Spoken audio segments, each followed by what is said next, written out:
Hey guys, आज की इस वीडियो के अंदर मैं एक ऐसे ऐसे कई एनिमे को एक्सप्लेन करने वाला हूँ जो कि वन ऑफ द मेरी फेवरेट एनिमे है, क्योंकि ये मेरी जिंदगी की पहली से कई एनिमे जो कि मैंने देखी थी। तो आज की वीडियो के अंदर मैं इसी को एक्सप्लेन करने वाला हूँ। इस एनिमे के अंदर हम लोग को हमारे मेन कैरेक्टर हारुतो को दिखाया जाएगा, जिसने बचपन में अपनी बचपन वाली दोस्त से ये प्रॉमिस किया था कि जब वो बड़ा होगा और वापस आएगा तो वो उससे शादी करेगा। इसके बाद हारुतो को घर शिफ्ट करना पड़ता है, जिसके बाद अब काफी साल बीत जाते हैं, जहाँ पर हारुतो वापस से उसी चाइल्डहुड फ्रेंड से मिलने की कोशिश कर रहा होता है। पर उससे पहले उसके साथ एक दुर्घटना घट जाती है, जिसकी वजह से वो मारा जाता है। पर अब वो देखता है कि वो तो एक दूसरी दुनिया में ही पहुंच चुका है, जहाँ पर वो काफी ज्यादा पावरफुल भी है। आगे चल के हारुतो अब काफी ज्यादा ही एडवेंचर करने वाला है। चलो जानते हैं इस एनिमे को थोड़ा और डिटेल में। पर उससे पहले अगर तुम लोगों ने चैनल को सब्सक्राइब नहीं करा है तो कर दो। कहानी की शुरुआत में हम लोग को हमारे मेन कैरेक्टर हारुतो को दिखाया जाता है, जो कि घर शिफ्ट करके जा रहा होता है। तभी उसकी चाइल्डहुड दोस्त उसके पास आती है, जो कि उसे कहती है कि तुम्हें क्यों जाना पड़ रहा है, मैं नहीं चाहती हूँ कि तुम यहाँ से जाओ। जिस पर हारुतो अब उसे कहने लगता है, मीचन रो मत, हम लोग एक दूसरे को जरूर देखेंगे, क्योंकि जब मैं बड़ा हो जाऊंगा तो मैं आऊंगा और तुम्हें ले जाऊंगा, तो हम लोग शादी करेंगे, जिससे कि हम लोग एक साथ रह पाएंगे। भले ही मैं मर जाऊं, मैं तुम्हें प्रोटेक्ट करूंगा। तुम मुझसे शादी तो करना चाहती हो ना? जिस पर मीचन भी खुश हो जाती है और कहती है, हाँ तुमसे मैं शादी करना चाहूंगी। जिसके बाद हम लोग देखते हैं कि कुछ साल बीत जाते हैं, जहाँ पर हम लोग को हारुतो को दिखाया जाता है, जो कि बस में बैठकर कहीं जा रहा होता है। तभी रियो बस के अंदर एक छोटी लड़की को भी देखते हैं, जो कि उसे ही देख रही थी। तभी अब अचानक से वो बस आउट ऑफ कंट्रोल हो जाती है, जिसकी वजह से वो जाकर सीधा फाटक को तोड़ देती है। और अब वहाँ से काफी तेज ट्रेन आ रही होती है, जो कि उन लोगों की बस को पूरी तरह से कुचल देती है, जिसकी वजह से वो सभी लोग वहीं मर जाते हैं। पर कहानी अभी यहीं खत्म नहीं होती है। हम लोग अब देखते हैं कि हारुतो अब जैसे उठता है, वो तो एक छोटे बच्चे की बॉडी में आ चुका है। वो खुद अब उस जगह को देखकर काफी कंफ्यूज हो जाता है और सोचने लगता है कि वो ये कहाँ आ गया। उसे अब अपने पास्ट लाइफ की कुछ मेमोरीज भी याद आने लगती है, जहाँ पर वो एक बूढ़े अंकल के साथ कैंडो की प्रैक्टिस करता था, जो याद करके वो कहने लगता है कि मैं तो हारुतो हूँ। उसे मीचन भी याद आती है, और अब उसे याद आता है कि मीचन के साथ तो एक लड़का भी घूम रहा था, जो देखकर हारुतो का काफी ज्यादा कट गया था। और अब वो इन सब को याद करके कह रहा होता है कि आखिर ये सारी मेमोरीज क्या हैं। अब याद करते हैं कि वो तो एक बस में था। तभी वो कहने लगता है कि आखिर एक बस क्या होती है, लगता है फीवर की वजह से मैं पागल हो गया हूँ। तभी हम देखते हैं कि वहाँ पर और भी काफी सारे लोग आ जाते हैं, जो कि अब उसे कहने लगते हैं, रियो तुम जाग गए हो क्या? तुम्हें इतना ज्यादा बुखार था, हमें लगा कि तुम मर गए होगे। जिसके बाद हम लोग देखते हैं कि वो लोग एक बोरी को कोने में रख देते हैं, जिसके अंदर कुछ होता है, और अब वो सभी लोग बैठकर खाना खाने लगते हैं। वह पर रियो भी भूखा होता है। उसे देखकर वो लोग उसे कहने लगते हैं कि तुम्हारे में से काफी बदबू आ रही है, तुम यहाँ से चले जाओ और नहा कर आओ। ये सुनकर रियो को भी अब बाहर जाना पड़ता है। बाहर आने के बाद अब रियो को एक पौधा मिलता है, जहाँ पर उसके ऊपर फ्रूट्स लगे होते हैं। वह उसे ही खाने लगता है, और वह कहने लगता है कि हारुतो, जो कि जापान में रहता था, वो 20 साल का एक यूनिवर्सिटी का स्टूडेंट था, पर लगता है कि एक एक्सीडेंट की वजह से वो मर गया। ये याद करके रियो कह रहा होता है कि आखिर वो सब क्या था, मुझे समझ नहीं आ रहा है। वो अब कहने लगता है कि मुझे सिर्फ इतना याद रखना है कि मैं रियो हूँ, जो कि गंदे स्लम्स में रहता है, जिससे कि मैं अपनी मम्मी का बदला ले सकूं। हम लोग को इसके बाद अब रियो का पास दिखाया जाता है, जहाँ पर उसने अपनी मॉम से पूछा था कि आपके और मेरे बाल काले क्यों हैं। जिस पर उसकी मॉम कहती है कि ऐसा इसलिए क्योंकि तुम्हारे फादर और मैं काफी दूर जगह से आए हैं। जो कोई भी दूर रहता है, जैसे तुम्हारे फादर, तुम्हारे ग्रैंडफादर, तुम्हारे ग्रैंड मदर, उन सभी के बाल काले हैं। जो सुनकर रियो कहते हैं कि अगर ऐसा है तो एक दिन मैं ग्रैंड माँ और ग्रैंडपा से मिलना चाहूंगा। तो उसकी मॉम कहती है ठीक है, जब तुम बड़े हो जाओगे तब मैं तुम्हें वहाँ पर लेकर जाऊंगी। उस जगह को यागुमो कहते हैं। उसकी मॉम अब उसे प्रॉमिस करती है कि वो उसे वहाँ पर लेकर जाएगी। पर तभी हम लोग देखते हैं कि एक बंदा उसकी मॉम को मार देता है। वो सब कुछ याद करके रियो अब कह रहा होता है कि मैं अपनी मम्मी का बदला लेकर रहूंगा। तभी वहाँ पर कुछ लोग आ जाते हैं, जो कि कहने लगते हैं कि इस बंदे में से तो काफी बदबू आ रही है। एक लड़की अब उसे पूछने लगती है कि क्या तुमने एक लड़की को देखा है जिसके बाल हल्के से पर्पल कलर के हैं? वो तुम्हारी उम्र की है और झूठ बोलने की कोशिश मत करना। तो रियो कहता है कि मुझे नहीं पता। ये सुनने के बाद अब एक लड़की अपने साथियों से कहती है कि हम लोग को इसे रूड तरीके से नहीं पूछना चाहिए, इसे हम लोग अच्छे से पूछते हैं। उस लड़की का नाम अब सीलिया होता है, जो कि रियो से पूछने लगती है कि तुम्हारा नाम क्या है? तो रियो बताता है कि उसका नाम रियो है। जो सुनकर सीलिया कहती है कि तो काफी अनयूजुअल नेम है। तो रियो कहता है कि ऐसा इसलिए क्योंकि मेरे पेरेंट्स इमिग्रेंट्स थे, इसलिए मेरे बाल भी काले हैं। जो सुनकर सीलिया उससे कहती है कि क्या तुमने एक लड़की को देखा है जिसके बाल हल्के से पर्पल कलर के हैं? तो रियो कहता है नहीं। ये सुनकर सीलिया थोड़ी सी डिसअपॉइंट हो जाती है और कहती है कि हम लोग को उसे यहीं पर ही ढूंढना होगा। जिस पर रियो कहता है कि मुझे लगता है इतने अच्छे कपड़े पहनकर तुम्हें यहाँ पर घूमना चाहिए। जिस पर सीलिया कहती है कि आखिर तो फिर लड़कियां नॉर्मली स्लम्स में क्या पहनती है? तो रियो कहता है कि जो कॉमन लोग पहनते हैं, थोड़े बहुत फटे हुए भी। जो सुनकर सीलिया के साथ ही कहती है कि अगर ऐसी बात है तो हम लोग हमारे कपड़े चेंज करके वापस आते हैं और अपने मैजिक से विसिनिटी में मैजिक रिस्पॉन्स चेक करो। तो सीलिया भी अब अपने सर्च मैजिक को यूज करने लगती है। ये देखकर रियो काफी ज्यादा हैरान हो जाता है क्योंकि उसने जिंदगी में पहली बार मैजिक देखा है। सीलिया की पावर की वजह से अब लियो के अंदर भी थोड़ा सा मैजिक ग्लो करने लगता है। जो देखकर सीलिया हैरान हो जाती है और वो अपने साथी से बताती है कि शायद से रियो के अंदर काफी लार्ज क्वांटिटी है मैजिक पावर की जो कि ओवरफ्लो कर रही है। इसका मतलब उसके पास मैजिक को यूज करने की पोटेंशियल है। जोसुंका वही लड़की कहती है कि एक ऑर्फन में रहने वाले के पास ऐसी ताकत, ये तो काफी अजीब है। वैसे तुम्हें क्या कोई और रिएक्शन मिले हैं? सीलिया कहती है नहीं, मुझे बस तुम्हारे और इस लड़के के ही रिएक्शन मिले हैं। वो लड़की वहाँ हो सकती है इसलिए हमें वहाँ चलना चाहिए। वो लगा वहाँ से जा रहे होते हैं पर तभी सीलिया रियो के पास आती है और कहती है इन्फॉर्मेशन देने के लिए शुक्रिया, बदले में ये पैसे रखो। जिसके बाद वो वहाँ से चली जाती है। वहीं पर इतने सारे कॉइन्स को देखकर रियो काफी हैरान हो जाता है और अब उन्हें छुपाता वापिस से घर पर ले आता है। और जैसे वो वहाँ पर आता है तभी अब अचानक से कोई उसके ऊपर हमला कर देता है, पर वो हमला उसे नहीं बल्कि उसी की पैसों वाली पोटली पर लग जाता है, जिसकी वजह से उसकी जान बच जाती है। रियो अब दूर गिर जाता है जहाँ पर वो देखता है कि उस बंदे ने वहाँ पर जितने भी लोग थे उन सभी लोगों को मार दिया है और अब वो बंदा रियो को मारने के लिए भी आ रहा है। रियो अब काफी घबरा जाता है। तभी उससे एक लड़की दिखाई देती है जो कि अब उसे कहने लगती है कि तुम्हारे पास टाइम नहीं है, अभी मैं तुम्हें ओडी के बारे में बताऊंगी और यूज करना सिखाऊंगी तुम्हें तुम्हारी मैजिक पावर को। वो अब रियो से कहने लगती है कि अपने सेंसेस को और ज्यादा शार्प करो। वो अब उसे कहती है कि लाइट तुम्हारी बॉडी से आ रही है ना, इसी लाइट का यूज करके अपनी फिजिकल एबिलिटीज को और ज्यादा इंक्रीज करो। तो रियो भी अब ऐसे ही करता है और अब उस गुंडे के अटैक से बचकर उसे काफी जोर से मारता है। ये देखकर वो गुंडा भी थोड़ा डर जाता है और अब अपनी फिजिकल एबिलिटी को एनचेंट कर लेता है, पर फिर भी रियो अब उसके सारे अटैक्स को काफी इजीली से डॉज कर रहा होता है और अब उसे हराने भी लगता है। रियो अब उसे पकड़कर काफी जोर से जमीन पर मार देता है और देखता है कि वो बंदा तो अब बेहोश हो जाता है, इसलिए वो अब उसे मारने से रुक जाता है। तभी अब अचानक से सामने रखी बोरी में से उसे एक आवाज आने लगती है। वो उस बोरी को खोलता है और अब उसे पता चलता है कि उसके अंदर तो एक लड़की होती है। वो लड़की अब उसे कहने लगती है कि प्लीज मुझे बचा लो, क्या तुम प्लीज मुझे कैसे में लेकर जा सकते हो? अगर तुम ऐसा करोगे तो मैं अपने फादर को बोलकर तुम्हें रिवॉर्ड दिलवाऊंगी। ऐसा बोलने के बाद वो लड़की सामने मरे हुए लोगों को देखती है और अब वो उसे देखकर काफी डर कर बेहोश हो जाती है। वहीं रियो अब सोचता है कि मेरे ख्याल से ये वही लड़की है जिसको सीलिया और उसके साथी ढूंढ रहे हैं। अगले सीन में हम लोग रियो को देखते हैं जो कि अब उस लड़की को लेकर बाहर ले आता है, जहाँ पर वही लोग अब रियो को देख लेते हैं। उनमें से एक लड़की आकर रियो को एक चाटा मारती है और कहती है कि तुमने हमसे झूठ बोला। ऐसा बोलने के बाद वो अपनी साथी को उठा लेती है।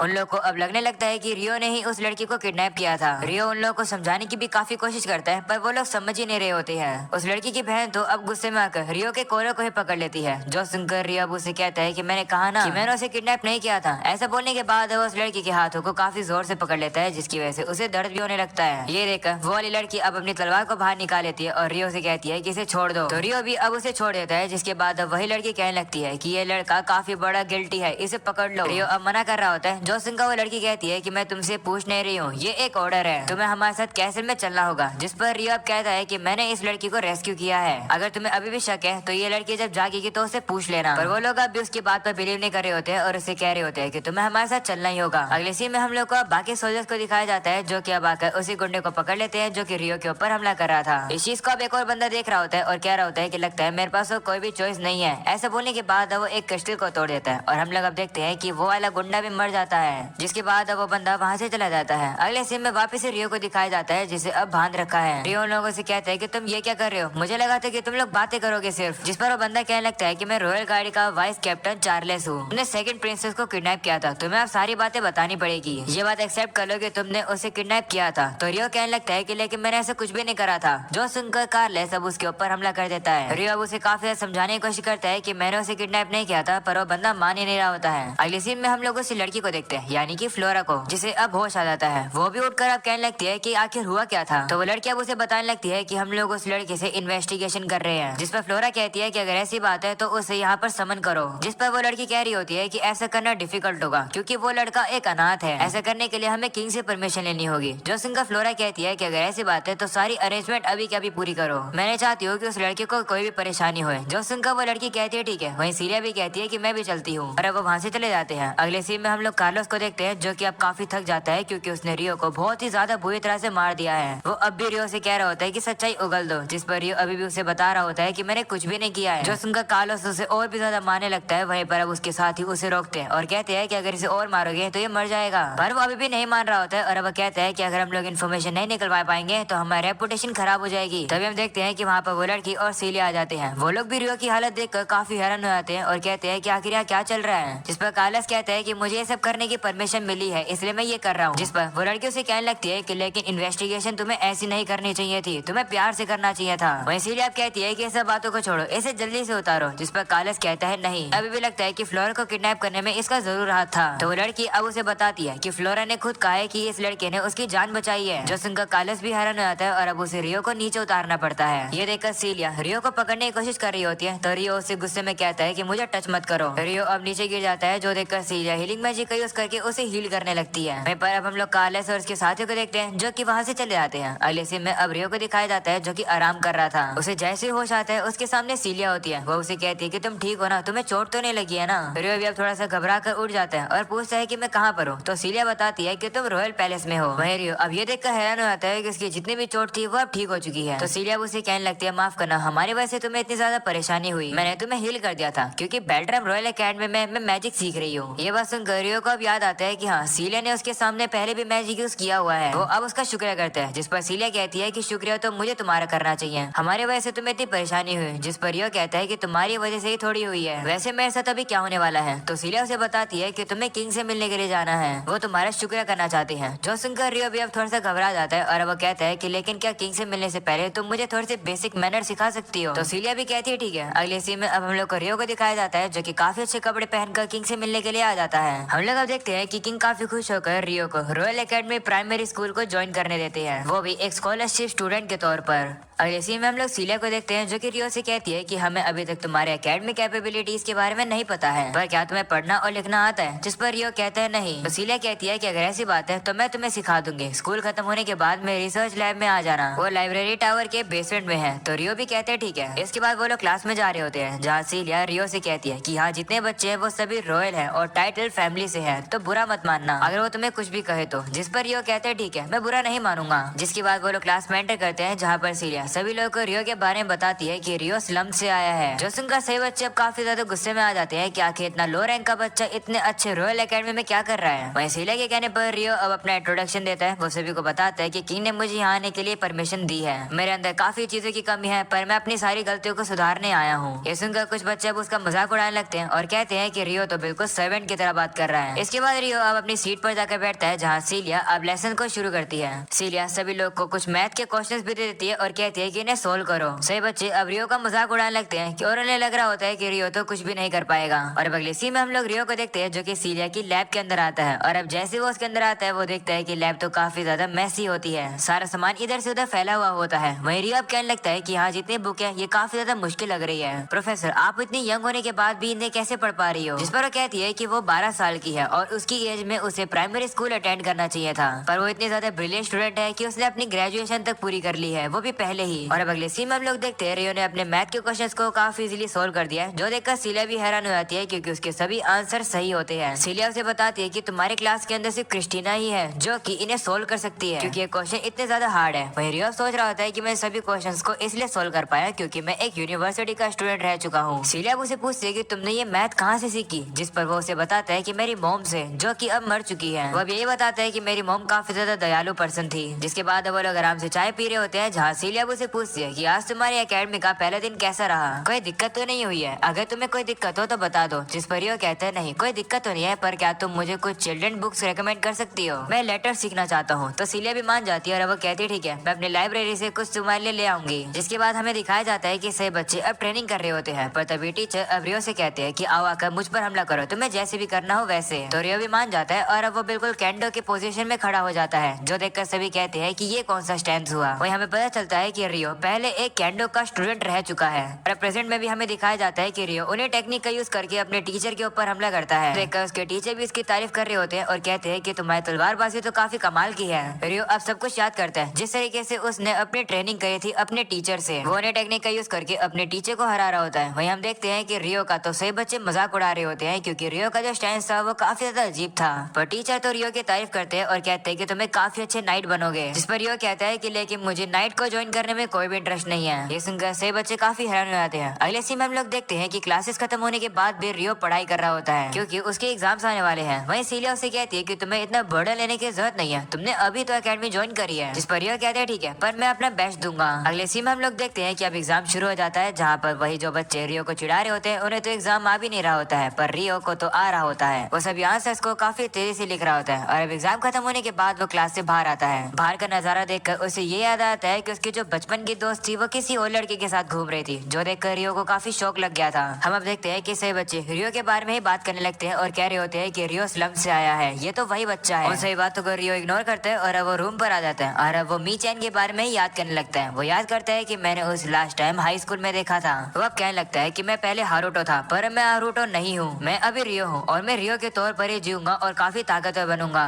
अगले सीन में अब हम लोग को पता चलता है कि रियो ने तो क्रिस्टीना के साथ ही टॉप किया है, जो देखकर सही बच्चों को तो विश्वास ही नहीं हो रहा होता है कि आखिर रियो ऐसा कैसे कर सकता है। वहीं पर अब वही लड़का आकर रियो से कहते हैं कि तुमने कोई चीटिंग करी है ना, तुम टॉप कैसे आ सकते हो। तो रियो कहते हैं कि मैंने कोई भी चीटिंग नहीं करी है। इस बात पर वो बच्चा मान ही नहीं रहा होता है, जो देखकर प्रिंस जब उस बच्चे को चुप कराती है और कहती है कि क्या तुम्हारे पास कोई प्रूफ है कि रियो ने चीटिंग करी है, जिस पर वो बच्चा अब कुछ भी बोल नहीं पाता है। तभी वहाँ सीलिया आती है और वो उन्हें बताती है कि रियो का रिजल्ट उसकी हार्डवर्क की वजह से आया है। जो सुनकर वो बच्चा कहता है कि लेकिन मैं इस चीज को कभी एक्सेप्ट नहीं करूंगा। ऐसा बोलने के बाद वो गुस्से में वहाँ से चला जाता है। वहीं प्रिंसेस भी अब उसे कहने लगती है कि अगली बार हम तुमसे नहीं हारेंगे, ऐसा बोलकर वो भी चली जाती है। अगले सीन में रियो को दिखाया जाता है जो कि अब सीलिया के पास होता है, जहाँ सीलिया अब उससे कह रही होती है कि मुझे तुम्हारी चिंता हो रही है क्योंकि अब बहुत ज्यादा स्टूडेंट्स तुम्हारी गलती निकालने की कोशिश करेंगे क्योंकि वो लोग तुमसे जल रहे हैं। जिस पर रियो कहते हैं कोई बात नहीं, मुझे तो इन सब की आदत है और वैसे आप भी कह रही थी कि आप काफी ब्रिलियंट हो, क्या आपके साथ भी ऐसा हुआ है जैसे मेरे साथ हो रहा है। जिस पर वो कहती हाँ, पर मैंने उन सभी लोगों को इग्नोर किया था क्योंकि मेरे पास दोस्त भी थे। जो सुनकर रियो कहता है कि तो फिर मुझे चिंता करने की कोई भी जरूरत नहीं है क्योंकि मेरे पास आप जो हो। ये सुनकर सीलिया अब थोड़ी सी शर्मा जाती है और वो उसे कहती है कि क्या तुम मेरा मजाक उड़ा रहे हो, क्या तुम मुझे दोस्त की तरह मानती हो। जिस पर रियो कहते हैं हाँ, क्या तुम ये नहीं चाहती हो। जिस पर वो भी अब थोड़ी सी शर्मा जाती है और वो कहती है ठीक है, मुझे कोई दिक्कत नहीं है। जो सुनकर रियो उसे कहते हैं ठीक है, अगर मैं कभी भी मुसीबत ना हो तो प्लीज मुझे अपने एक टीचर होने के तौर पर और एक दोस्त होने के तौर पर जरूर एडवाइस देना। तो वो भी कहती है ठीक है। साथ में वो लोग बहुत ज्यादा बातें करते हैं और अब वो लोग अपनी हाइट भी देखते हैं, जहाँ रियो की हाइट थोड़ी सी छोटी होती है। अगले सीन में हम लोग अब देखते हैं कि कुछ समय और बीत जाता है, जहाँ टीचर सभी को बताते हैं कि नाइट्स के बीच में एग्जीबिशन टूर्नामेंट इसी साल होने वाला है और प्राइमरी स्कूल डिवीजन के रिप्रेजेंटेटिव इसी क्लास से सिलेक्ट हुए हैं। बच्चे जिसका नाम लो सामने आ जाना। टीचर अब रोडन और स्टीवर्ड को सामने बुलाते हैं और फिर रियो को भी, जो देखकर रोडन फिर से गुस्सा हो जाता है और कहता है कि रियो को क्यों चुना जा रहा है। मैं ये एक्सेप्ट नहीं कर सकता हूँ क्योंकि रियो काफी ज्यादा लो रैंक का है और वो इस टूर्नामेंट में पार्टिसिपेट नहीं कर सकता है और तो ये मैजिक भी यूज नहीं कर सकता है। जो सुनकर टीचर कहते हैं चुप हो जाओ, ये ऑलरेडी डिसाइड हो गया है कि कौन चुना जाएगा, कोई भी ऑब्जेक्शन नहीं कर सकता है। ये सुनकर ऐसे बच्चे और भी ज्यादा जेलस हो रहे होते हैं। सीन में सीलिया अब रियो से कह रही होती है कि मैंने सुना कि तुम टूर्नामेंट के अंदर पार्टिसिपेट कर रहे हो, अगर तुमने टूर्नामेंट में काफी अच्छा किया तो नाइट्स तुम्हें स्काउट कर लेंगे ग्रेजुएट होने से पहले ही। ऐसा बोलने के बाद वो बुक को रखने की कोशिश कर रही होती है पर उसकी हाइट थोड़ी सी कम पड़ रही होती है, पर क्योंकि अब रियो की हाइट थोड़ी सी बढ़ चुकी है, रियो उसकी मदद करता है बुक को रखने के लिए। जो देखकर सीलिया थोड़ी सी शर्मा रही होती है और अब उसे कहती है कि तुम तो बड़े हो गए हो, तुम्हें यहाँ पर आए हुए अब 5 साल पूरे हो चुके हैं। जो उसे कहते हैं हाँ, पर तुम तो अभी भी उतनी ही छोटी हो।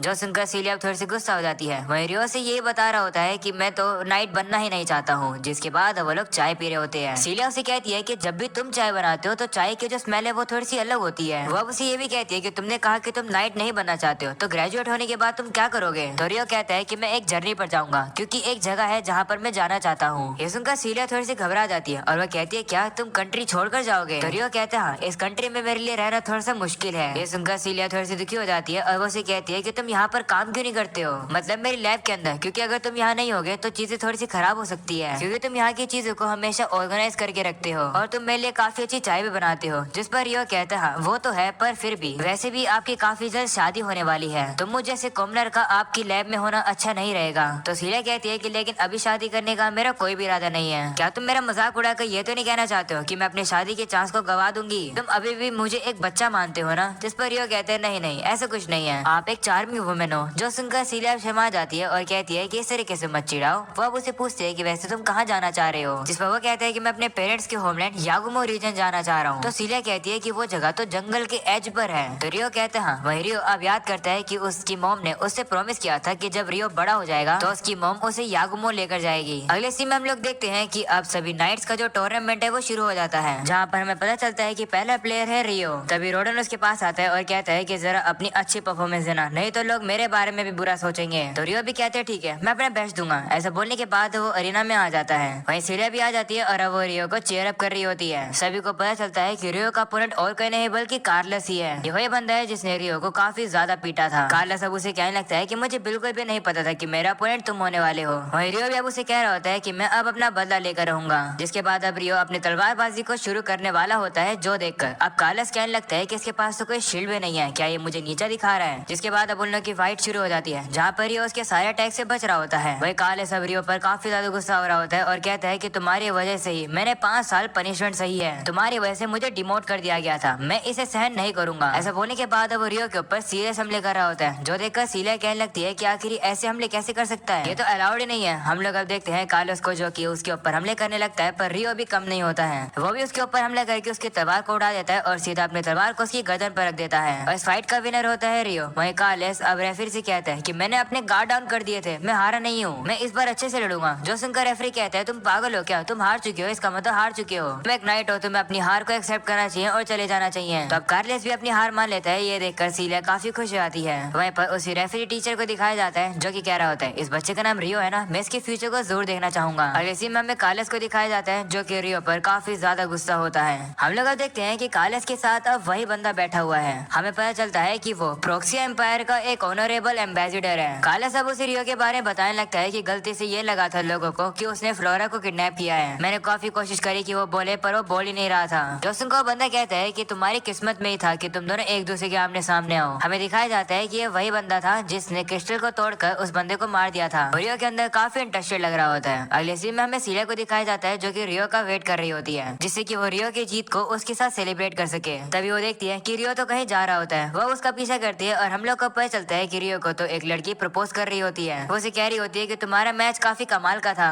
ऐसा बोलकर वो शर्मा कर वहाँ से चली जाती है। वहीं पर इसी प्रपोजल को देखकर सीलिया थोड़ी सी शर्मीली हो जाती है और वो जेलस भी फील करती है। अगले सीन में वो से बच्चों के ग्रेजुएशन के बाद के प्लान देख रही होती है। वो देखती है कि रियो ने तो कुछ भी नहीं लिखा है। उसे अब याद आता है कि रियो ने तो कहा था कि वो अपने पेरेंट के होमलैंड जाना चाहता है। जिसके बाद हम लोग को क्लास का सीन दिखाया जाता है जहाँ पर सीलिया अब सभी लोगों को मैजिक पावर कंट्रोल करने के बारे में सिखा रही होती है। वो उन्हें लाइटनिंग मैजिक यूज करने के लिए कह रही होती है जिससे कि मैजिक पावर को वो लोग कंट्रोल कर सके। तभी रोडेंट अब सीलिया से कहता है कि इस क्लास में जितने भी लोग हैं वो लो लेवल के मैजिक को यूज कर सकते हैं पर एक यूज नहीं कर सकता है। वो इनडायरेक्टली रियो की बात कर रहा होता है। सभी लोग अब रियो का मजाक उड़ाने लगते हैं, जो देखकर सीलिया अब रोडेंट और उसके साथी से कहती है कि क्या तुम लाइटनिंग यूज कर सकते हो, तो वो लोग भी अब लाइटनिंग का यूज करते हैं। वो देखकर सीलिया कहती है कि तुम लोगों ने इसे अभी भी मास्टर नहीं किया है। एक फॉर्मूले को यूज करना एक पर्सन की एफिनिटी पर डिपेंड होता है, मैं तुम्हें करके दिखाती हूँ। जिसके बाद वो क्लास का पर्दा बंद कर देती है और अब वो एक के साथ काफी सारी लाइटनिंग मैजिक यूज करने लगती है, जो देखकर सही बच्चे काफी हैरान हो जाते हैं क्योंकि ऐसा करना काफी मुश्किल होता है। वही रियो भी सोच रहा होता है कि सच्चाई है कि मैं बाकी सभी लोगों की तरह मैजिकल कन्वीनियंट फॉर्मूले यूज नहीं कर सकता हूँ, पर मैजिक फ्लो को कॉपी करके मैं थोड़ी सी मैजिकल टेक्निक को प्रोड्यूस कर सकता हूँ। अगले सीन में क्लास खत्म हो जाती है जहाँ पर सही बच्चे अब क्लास से बाहर जा रहे होते हैं। तभी एक लड़का रियो को रोकता है और कहता है कि मैंने सुना है कि तुम हाल फिलहाल में काफी सारी लड़कियों के साथ फ्लर्ट कर रहे हो, जिस पर रियो कहता है कि मैंने कुछ भी नहीं किया है। तभी सीलिया भी अब उस बच्चे से कहती है कि तुम एक नोबल हो, इस तरीके से तुम्हें उसके ऊपर झूठे इल्जाम नहीं लगाने चाहिए। तो वो लड़का अब कहने लगता है कि लेकिन रियो तो आपके साथ भी फ्लर्ट कर रहा था, जिस पर सीलिया कहती है कि नहीं ऐसा कुछ भी नहीं हुआ है। पर वो लड़का अभी मान नहीं रहा होता है। वो रियो को फिर से छेड़ने लगता है पर रियो उसकी बात को इग्नोर करता हुआ चला जाता है। वहीं पर फ्लोरा रियो की थोड़ी सी चिंता कर रही होती है। वो क्रिस्टीना से कहने लगती है कि रियो के ऊपर झूठा इल्जाम लग रहा था ना, तो क्रिस्टीना कहती है हाँ भले ये सच हो, हम लोग को इन्वॉल्व नहीं होना चाहिए। ये सुनकर फ्लोरा सोच रही होती है कि रियो ने मेरी जान बचाई थी, मैं उसको जरूर रिपे करना चाहती हूँ पर कैसे करूँ। अगले सीन में अब हम लोग देखते हैं कि वो सभी लोग अपनी प्रैक्टिस करने के लिए बाहर आए हुए हैं। क्रिस्टीना कहती है कि आज हमारे टीचर ये टेस्ट करने वाले हैं कि हम लोगों ने मिलिट्री एक्सरसाइज एकेडमी में कितनी सीखी है। जो सुनकर फ्लोरा कहती है कि मुझे तो काफी नर्वसनेस हो रही है, तो दूसरी लड़की अब उसे कहती है चिंता मत करो, ये एक टीम कंपटीशन है और ज्यादा खतरनाक मोस्टर नहीं आएंगे। तभी रोडेंट अब सभी से कहता है कि मैं तुम सभी लोगों को इस टेस्ट के बारे में डिटेल में बता रहा हूँ। अब कहता है कि बैटल जोन से विड्रॉ करने के लिए हमारी यूनिट ट्रेवल करेगी शॉर्ट टेस्ट कोर्स से, जो कि माउंटेन फॉरेस्ट के पार है, और हम लोग हमारे गोल पर एम करेंगे। ये टेस्ट पूरे सनसेट तक रहेगा और अगर तुम्हारा रिजल्ट अच्छा आएगा तो तुम्हारे ग्रेड्स भी अच्छे आएंगे। चलो दोस्तों, हम लोग को आफ्टरनून तक गोल तक पहुंचना है। ये सुनकर वही लड़की कहती है कि ऐसा करना इम्पॉसिबल होगा क्योंकि ये जगह फॉरेस्ट और माउंटेन एरिया है, इसे ट्रेवल करने में 2 गुना ज्यादा टाइम लगेगा। तो रोडेंट कहता है कि चिंता करने की जरूरत नहीं है, मेरे पास ऑलरेडी एक स्पेशल रास्ता है। इसके बाद वही बच्चा जो कि रियो को परेशान कर रहा था वो सभी को बताता है कि मेरे होम रीजन में जो सोल्जर्स हैं उन लोगों को इस एरिया का चप्पा चप्पा पता है। मैंने उन सोल्जर से कहा कि वो लोग मुझे शॉर्टकट्स के बारे में बता दें और उन लोगों ने मुझे बता दिया। जो सुनकर वो लड़की कहती है कि ये तो चीटिंग है, जिस पर रोडेंट कहने लगता है कि वॉर में सब जायज है, हम तो ये सब बस अपने अच्छे रिजल्ट के लिए कर रहे हैं, है ना क्रिस्टीना। तो क्रिस्टीना कहती है कि मैं चीजें तुम पर छोड़ रही हूँ क्योंकि हमारी यूनिट के कमांडर तुम हो। तो रोडेंट भी कहता है चलो फिर आगे बढ़ते हैं। कई वही बच्चा रियो से कहता है कि तुम अपने आप को लकी मानो क्योंकि हमने तुम्हारे लिए एक काम तैयार किया जो कि तुम भी कर सकते हो, और वो है सभी लोगों का सामान उठाना। तो रियो भी बिना झिझक के मान जाता है और वो सभी का सामान उठाता है। जो देखकर फ्लोरा को थोड़ी दया आती है और वो कहती है कि क्या मैं तुम्हारी मदद करूं, जिस पर रियो कहते हैं नहीं रहने दो। जिसके बाद वो सभी आगे बढ़ते हैं। तभी फ्लोरा क्रिस्टीना से कहती है कि ये बिल्कुल भी सही नहीं है, रियो को इतना सब कुछ सहन क्यों करना पड़ रहा है। तभी अब अचानक से उन लोग के सामने गोब्लिन्स आ जाते हैं, जिसे देखकर सभी डर जाते हैं। तभी रोडेंड्रोन से कहता है चिंता मत करो, हम इन्हें हरा सकते हैं। ये सुनकर तीन बच्चे अपनी फिजिकल एबिलिटी को एनचैंट कर लेते हैं और अब वो लोग जाकर गोब्लिन से लड़कर उन्हें हरा देते हैं। इसके बाद वो लोग आगे बढ़ रहे होते हैं, पर तभी हमें पता चलता है कि यहाँ पर तो वही बंदा आया हुआ है। वो सोच रहा होता है कि क्यों ना मैं रियो की एबिलिटीज को थोड़ा सा टेस्ट करूं और देखूं कि आखिर वो क्या कर सकता है। सही बच्चे अब आगे बढ़ ही रहे होते हैं। उन लोग को लगने लगता है कि वो लोग फौज से बाहर निकल चुके हैं, पर असलियत में वो लोग तो एक खाई के पास आ जाते हैं। जो देखकर वो सोचते हैं कि क्या नक्शा गलत था, क्या हम लोग का वापिस जाना चाहिए। वो सभी लोग अब सोच ही रहे होते हैं कि उन लोग को क्या करना चाहिए, पर तभी बचाने से वहाँ पर और आ जाते हैं जो कि उनके ऊपर हमला करते हैं। वही रियो तो उनके हमले से बच रहा होता है, पर दूसरी तरफ उस बच्चे के पैर पर अब चोट लग जाती है और अब वो दर्द की वजह से इधर से उधर हिलने लगता है और अब वो जाकर सीधा फ्लोरा से टकरा जाता है और अब फ्लोरा खाई के नीचे गिर रही होती है। जो देखकर रियो जल्दी से नीचे कूद जाता है और अब अपनी पावर का यूज करके फ्लोरा को ऊपर खींच देता है। वहीं वो तो खुद जाकर खाई के नीचे गिर जाता है। फ्लोरा सेफली सरफेस पर आ जाती है और अब वो रियो को ही ढूंढने लगती है, पर क्योंकि अब उन सभी लोग के ऊपर और हमला करने लगते हैं, वो लोग अब रियो को ढूंढने में टाइम नहीं लगाते हैं। रोडेंट सभी लोग को बता रहा होता है कि उन लोग को किस तरीके से लड़ना चाहिए। सभी लोग अब एक साथ मिलकर काम करते हैं और अब वो लोग उन लोगों को हरा रहे होते हैं। साथ में वो लोग उस बच्चे को हील भी कर रहे होते हैं। वहीं दूसरी तरफ हमें रियो को दिखाया जाता है जो कि सेफली नीचे खड़ा होता है। वो अब सोच रहा होता है कि अगर लोगों को पता चला कि इतना ऊपर से गिरने के बाद भी मुझे चोट नहीं लगी तो लोगों को शक हो जाएगा। हमें पता चलता है कि रियो ने गिरने से पहले अपने विंड मैजिक का यूज कर लिया था अपनी स्पीड को थोड़ा सा कम करने के लिए, जिससे कि वो सेफ लैंडिंग कर पाया। रियो अब कह रहा होता है कि जो मैंने यूज किया वो मैजिक या फिर मैजिकल टेक्निक नहीं है, और आखिर ये मेरी पावर क्या है मुझे खुद ही नहीं पता है। उसे वापस से उस लड़की के बारे में याद आ जाता है और अब वो याद करता है कि आखिर वो लड़की कौन है। हम अब देखते हैं कि सभी लोग अब उसी बच्चे के ऊपर इल्जाम लगा रहे होते हैं कि उसने फ्लोरा को धक्का मारा, पर वो बच्चा अब कहने लगता है कि ये मेरी गलती नहीं है, ये सारी गलती रियो की है। रियो ने मुझे टक्कर मारी थी। वो मॉन्स्टर से इतना ज्यादा डर गया था कि उसने मुझे धक्का मार दिया उनके सामने, जिसके से मैं फ्लोरा को जाकर लगा और फ्लोरा गिर गई थी। तो रोडेंट कहते हैं कोई बात नहीं, रियो ने क्राइम किया पर फिर भी उसने फ्लोरा को बचा लिया, और वो भी शायद से उसने जानबूझ के किया था जिससे कि उसके क्राइम छुप जाए, पर बदले में वही खाई के नीचे गिर गया। तो फ्लोरा उनसे कहती है नहीं ऐसा कुछ भी नहीं है, रियो ने मेरी जान बचाई है। वही हमें पता चलता है कि रियो तो खाई के ऊपर आ चुका है और वो झाड़ी से उन सभी लोगों को देख रहा होता है। वो सोच रहा होता है कि मैं सभी लोगों के बाहर कैसे आऊँ। वहीं अब उसी बच्चे को दिखाया जाता है जो कि सारी गलती को रियो के सर पर लगा देता है। तभी क्रिस्टीना उनसे कहती है कि ये समय इल्जाम लगाने का नहीं है, हमें इस फॉरेस्ट से बाहर निकलना चाहिए। तो रोडेंट भी कहते हैं और वो सभी से कहते हैं चलो बाहर चलते हैं। वहीं रियो सोच रहा होता है कि मेरा प्लान था कि मैं सेकेंड से ग्रेजुएट करूँ, पर लगता है वो प्लान पूरा नहीं होगा। ऐसा बोलने के बाद वो जा रहा होता है। तभी फ्लोरा सभी लोगों से कहती है कि क्या हम लोग रियो को अबैंडन कर देंगे। तो रोडेंट कहते हैं कि रियो डिजर्व करता था नीचे गिरना। तो फ्लोरा कहती है कि अगर ऐसी बात है तो मैं भी नीचे जो गिरी थी वो मैं डिजर्व करती थी, इसलिए मुझे अगर अकेला भी जाना पड़े तो मैं रियो को बचाने के लिए जाऊंगी। जो सुनकर वो लड़की हैरान हो जाती है और कहती है कि आप नहीं जा सकती हो,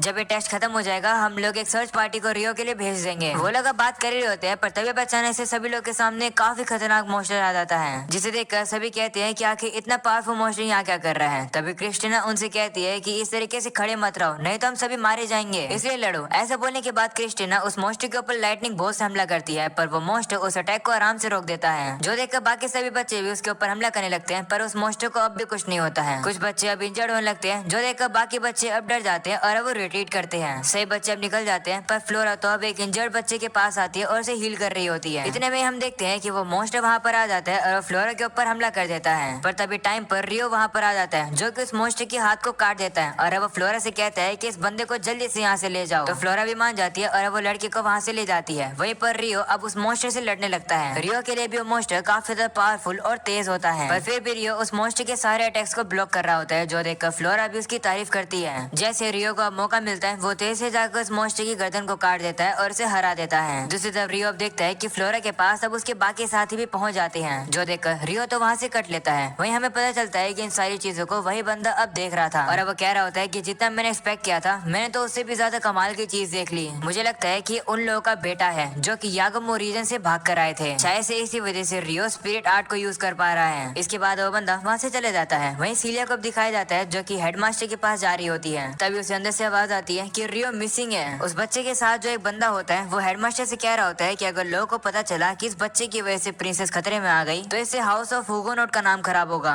और ड्यूक आर्बर का भी, जो कि किंगडम के लिए काफी ज्यादा बुरा होगा। तो हेडमास्टर भी अब कहते हैं हाँ तुम सही कह रहे हो, अब हमारे पास कोई भी चॉइस नहीं है, हमें सारा ब्लेम रियो के ऊपर लगाना होगा। ड्यूक हुगोनोट, सारी चीजों को मैं तुम पर छोड़ता हूँ। ये सुनकर ड्यूक हुगोनोट अब हंसने लगता है क्योंकि उसने रियो के ऊपर झूठा इल्जाम लगवा दिया है। वहीं ये सारी बातों को सुनकर सीलिया हैरान हो जाती है और वो सोच रही होती है कि आखिर क्या हुआ है। अगले सीन में वो अपने लैब में होती है, तभी रियो वहाँ पर आ जाता है। उसे देखकर सीलिया काफी खुश हो जाती है और वो उसे गले लगा लेती है। वो उसे कहने लगती है कि मुझे तुम्हारी चिंता हो रही थी। तो रियो कहता है मुझे माफ कर दो। अगले सीन में रियो से सारी बातें बता देता है, जो सुनकर सीलिया अब कहती है कि आखिर वो लोग तुम पर झूठा इल्जाम कैसे लगा सकते हैं, तुमने कुछ भी गलत नहीं किया है। तो रियो कहता है कि जिन लोगों के पास पावर होती है वही लोग डिसाइड कर सकते हैं कि क्या गलत है और क्या सही है, इसमें हम कुछ नहीं कर सकते। अगर मैं लोगों को सच्चाई बताऊंगा भी तो भी वो नहीं मानेंगे। ऐसा इसलिए क्योंकि मैं एक नोबल नहीं हूँ। तो सुनकर सीलिया कहती है कि माफ कर दो, काश मैं तुम्हारे लिए कुछ कर सकती। जिस पर रियो कहते हैं कोई बात नहीं, वैसे भी मैं हर चीज के लिए आपका शुक्रिया करता हूँ। आपके बिना मैं यहाँ तक नहीं पहुँच पाता। मुझे काफी खुशी है कि मैं आपसे मिला, इसलिए आप एक ऐसे लोते पर्सन हो जिसे मैं गुड बाय करने आया हूँ। जो सुनकर सीलिया कहती है कि इसका मतलब तुम यागुमो रीजन जाओगे।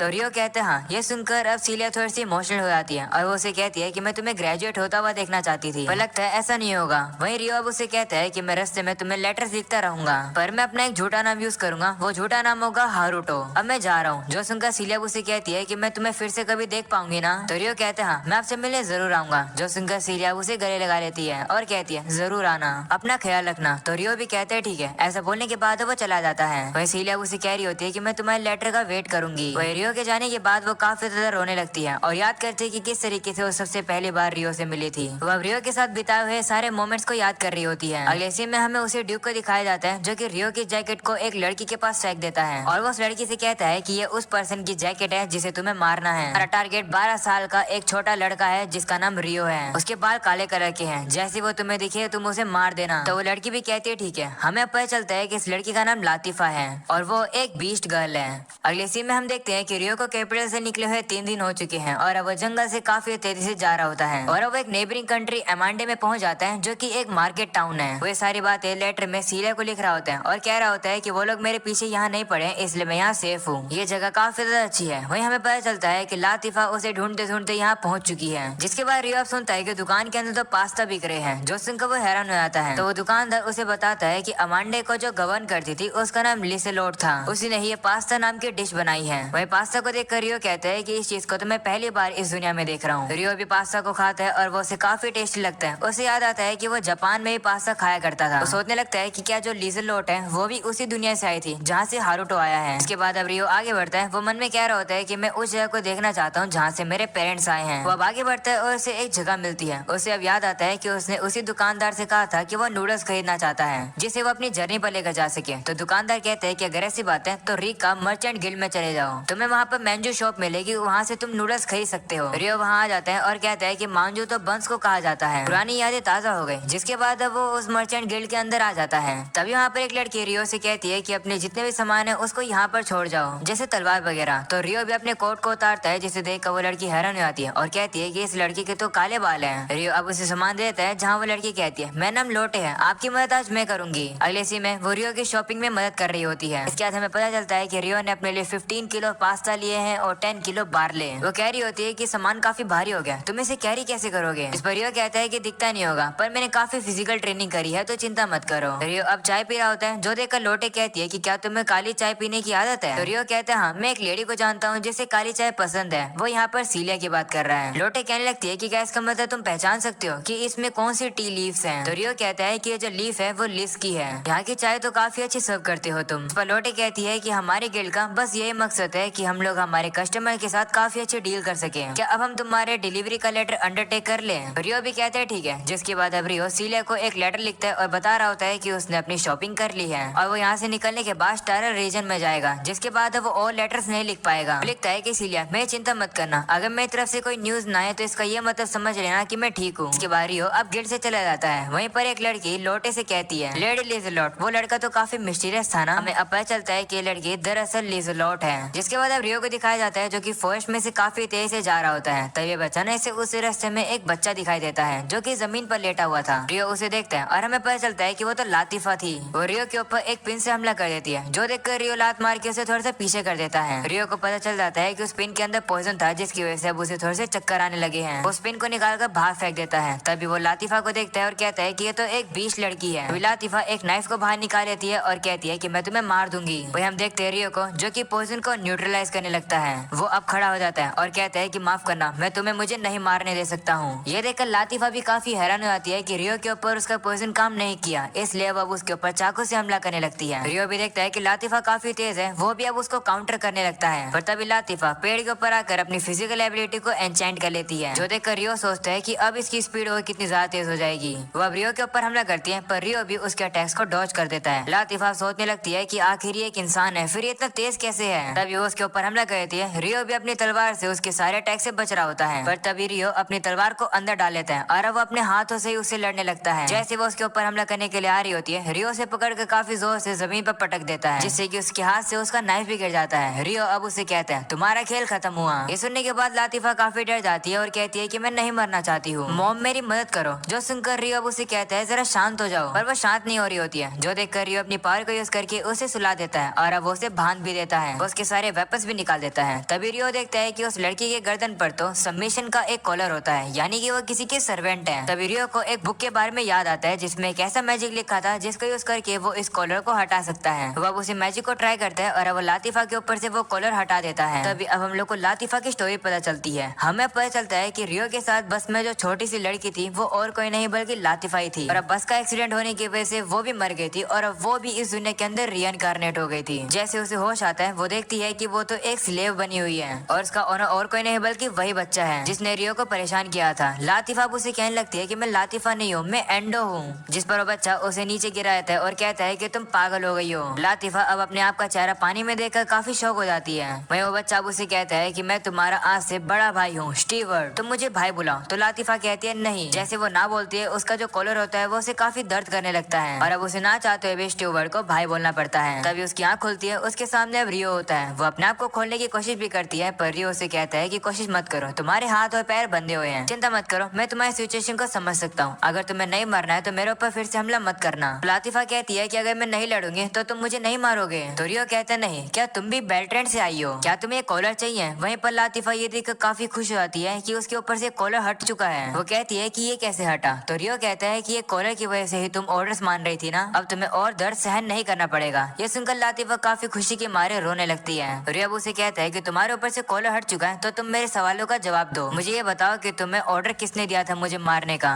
जिस पर वो कहती है कि मुझे अपने मास्टर का नाम नहीं पता है, पर मेरा एक भाई है जिसका नाम स्टीवर्ड है। तो रियो कहता है कि क्या वो भी तुम्हारी तरह एक बीस्ट पर्सन है। तो कहती है नहीं, वो एक इंसान है, उसने मुझे ट्रेनिंग दी है। ये सुनकर रियो को पता चल जाता है कि आखिर स्टीवर्ड कौन है। रियो सोचता है कि ऐसा इसने किया होगा जिससे कि मैं मर जाऊं और लोगों को सच्चाई के बारे में ना पता चल सके। रियो लातिफा से कहता है कि क्या तुम्हारे अलावा भी कोई है जो कि मुझे मारना चाहता है। तो वो कहती है पता नहीं, पर शायद से तो कोई नहीं है। तो रियो कहते हैं ठीक है, तो फिर मेरा एक फाइनल क्वेश्चन, मुझे ये बताओ कि क्या तुम मुझे अब भी मारना चाहती हो। जिस पर वो कहती है नहीं। जो सुनकर रियो कहते हैं ठीक है, क्या तो फिर तुम्हें जो करना है करो, मैंने तुम्हारे सारे इक्विपमेंट्स को तुम्हारे रोप के पास छोड़ दिया है। ऐसा बोलने के बाद रियो उसके ऊपर से रस्सी हटा देता है और कहता है कि तुम अब फ्री हो, तुम कहीं भी जा सकती हो, तुम्हारे ऊपर अब वो कॉलर भी नहीं है, इसका मतलब तुम्हें अब अपने मास्टर के पास वापस आने की जरूरत नहीं है। रियो अब सोचता है कि ये जगह स्टार है, यहाँ पर 20 पीपल को स्लेव्स बनाया जाता है, इस लड़की के लिए ये जगह सेफ नहीं रहेगी, इसलिए वो अब उससे कहते हैं कि अगर तुम इस किंगडम को छोड़ोगी तो तुम्हें ईस्ट की तरफ जाना चाहिए, वहाँ पर तुम्हें वाइल्डनेस मिलेगा जो कि काफी बड़ी जगह है। वो एक जगह है जहाँ पर तुम्हारे जैसे ही और भी 20 पीपल और डेमी ह्यूमंस एक साथ रहते हैं। मैं भी उसी तरफ ही ट्रेवल कर रहा हूँ, तो यहाँ पर रहने से अच्छा तुम्हें ऐसी जगह ढूंढनी चाहिए जहाँ पर दूसरे लोग तुम्हारी तरह हों। इसके बाद रियो वहाँ से जाने लगता है और कहते हैं कि अगर तुम अगली बार मेरे ऊपर हमला करोगे तो मैं तुम्हें नहीं छोड़ूंगा। ऐसा बोलकर वो वहाँ से जाने लगता है, पर लातिफा उसका पीछा कर रही होती है, जो देखकर वो उसे कहता है कि तुम्हें क्या चाहिए। तो वो कहती है कि मुझे तुम्हारे साथ जाना है। तो रियो अब उससे कहता है कि लगता है तुम्हें कोई गलत फहमी हो रही है, मैंने तुम्हें स्लेव से इसलिए फ्री नहीं किया क्योंकि मैं तुम्हें रेस्क्यू करना चाहता था, बल्कि मैंने तुम्हें इसलिए फ्री किया है क्योंकि मुझे तुम्हें नहीं मारना था। तो लातिफा दुखी हो जाती है और कहती है कि लेकिन मुझे नहीं पता है कि अब आगे मुझे क्या करना चाहिए। तो रियो कहता है कि तुम्हें जिसने स्लेव बनाया था मैं भी उन्हीं की तरह एक इंसान हूँ, तुम्हें मुझसे डर नहीं लग रहा क्या। जिस पर वो कहती है नहीं, तुम बुरे पर्सन नहीं हो। तो रियो कहता है कि तुम मुझे मारने आ रही थी, तुम्हें लगता है कि मैं भी तुम्हें मारना चाहता हूँ। ये सुनकर लातिफा काफी डर जाती है और वो उसे कहती है मुझे माफ कर दो। जिस पर रियो उसे कहता है कि मैं गुस्सा नहीं हूँ, तुम्हें बस ऑर्डर मिले थे जिसकी वजह से तुम मुझे मार रही थी, पर अभी भी इसकी गारंटी नहीं है कि तुम मेरे ऊपर हमला नहीं कर सकती हो, इसका मतलब है कि मैं तुम पर विश्वास नहीं कर सकता हूँ। जो सुनकर लातिफा कहती है कि अगर ऐसी बात है तो ये कॉलर मेरे ऊपर तुम लगा दो, पर प्लीज मुझे अपने साथ ले चलो। जो सुनकर रियो कहता है कि इस कॉलर को तुम अपने साथ क्यों ले आई, तुम्हें ये पसंद नहीं था ना? जिस पर वो कहती है कि इससे भी ज्यादा मुझे अकेला होना पसंद नहीं है, मुझे अकेले होने से डर लगता है, इसलिए प्लीज मुझे अपने साथ ले चलो। ऐसा बोलने के बाद अब वो रोने लगती है, तो रियो से अब वो देखा नहीं जाता है। वो उससे कहते हैं ठीक है चलो मेरे साथ। ये सुनकर लातिफा काफी खुश होती है और कहती है शुक्रिया। रियो अब उसे कहता है कि इस कॉलर को फेंक दो, तो लातिफा भी अब उस कॉलर को फेंक देती है। रियो के पूछने पर अब वो अपना नाम उसे लातिफा बताती है, जिस पर रियो भी उसे अपना नाम बताकर कहते हैं तुमसे मिलकर अच्छा लगा। जिसके बाद अब वो लोग आगे बढ़ते हैं जहाँ लातिफा को अब थोड़ी सी भूख लग रही होती है, तो रियो उसे एक सैंडविच देता है। उसे सैंडविच इतना ज्यादा पसंद आता है कि वो उसे इतने जल्दी खाने लगती है, जो देखकर रियो कहता है कि चिंता मत करो, तुमसे कोई नहीं छीनेगा, इसे आराम से खाओ। लातिफा अब इमोशनल होकर कहती है कि हमेशा जो मेरा भाई था वो मुझे खराब खाना दिया करता था। इसके बाद वो लोग आगे बढ़ते हैं जहाँ पर रियो अब उसे कहता है कि हम लोग वाइल्डरनेस में पहुंचने वाले हैं, हमने बॉर्डर क्रॉस कर दी है। वो अब देखता है कि लातिफा थोड़ी थकी हुई होती है, तो इसलिए वो कहता है कि चलो यहाँ पर एक कैंप लगा लेते हैं। लातिफा उसे कहती है माफ कर दो, मेरी वजह से तुम्हें होल्ड बैक करना पड़ रहा है। इस पर रियो कहते हैं नहीं तुम मुझे होल्ड बैक नहीं कर रही हो। ये सुनकर लातिफा भी थोड़ी सी रिलैक्स फील करती है। अगले सीन में हमें सीला को दिखाया जाता है जिसे रियो की तरफ से लेटर मिल जाता है, जहाँ वो कह रही होती है कि मुझे रियो की तरफ से अब लेटर नहीं मिलेगा, जिसकी वजह से मैं थोड़ी सी अकेली फील करूंगी। कह रही होती है रियो मैं होप करती हूँ कि तुम जहाँ भी हो सेफ रहो। अगले सीन में हम लोग देखते हैं रियो स्पेगेटी बना रहा होता है, जो देखकर लातिफा कहती है कि ये तो स्पेगेटी है। जो सुनकर रियो हैरान हो जाता है और कहता है कि तुम्हें ये पता है कि ये क्या है? जिस पर वो कहती है हाँ क्या मैं इसे खा सकती हूँ? तो रियो भी अब उसे वो खाने देता है। वो अब उसे कहता है कि क्या तुमने पास्ता पहले भी खाया है? जिस पर वो कहती है हाँ शायद से मैं ये पहले भी खाया करती थी। तो रियो कहता है ठीक है तुम्हें जितना खाना है तुम खाओ। तो वो भी खुश होकर अब खाने लगती है। रियो अब सोचता है कि लातिफा पास्ता को स्पेगेटी बुला रही है, इसका मतलब ये लड़की भी मेरी तरह ही जापानीज तो नहीं है। जिसके बाद अब वो सो रहे होते हैं, पर तभी लातिफा अब रोने लगती है। वो कहती है कि मुझे बिल्कुल भी पसंद नहीं आ रहा है जहाँ मैं हूँ, अभी मुझे घर जाना है। ये सुनकर रियो से गले लगा लेता है और कहता है डरो मत, अब सब कुछ ठीक है। लातिफा अपने पेरेंट्स को याद करने लगती है और कहती है कि मुझे अपने घर वापस टोक्यो जाना है। ये सुनकर रियो काफी हैरान हो जाता है और अब उसे समझ आ जाता है कि लातिफा भी रीइंकार्नेट हुई है। वो अब उसे सहलाकर सुला देता है। वो अब उठकर जा ही रहा होता है, तभी वो देखता है कि लातिफा ने तो उसके कपड़े को पकड़ लिया है। इसके बाद अब सुबह हो जाती है और लातिफा जैसे उठती है उसके सामने रियो होता है। उसे देखकर वो काफी डर जाती है और शर्मा भी जाती है और उठ जाती है। लातिफा अब कहने लगती है कि इसके बाल तो काले हैं, ये बिल्कुल वैसे दिखता है उस बंदे की तरह जो कि मैंने बस में देखा था।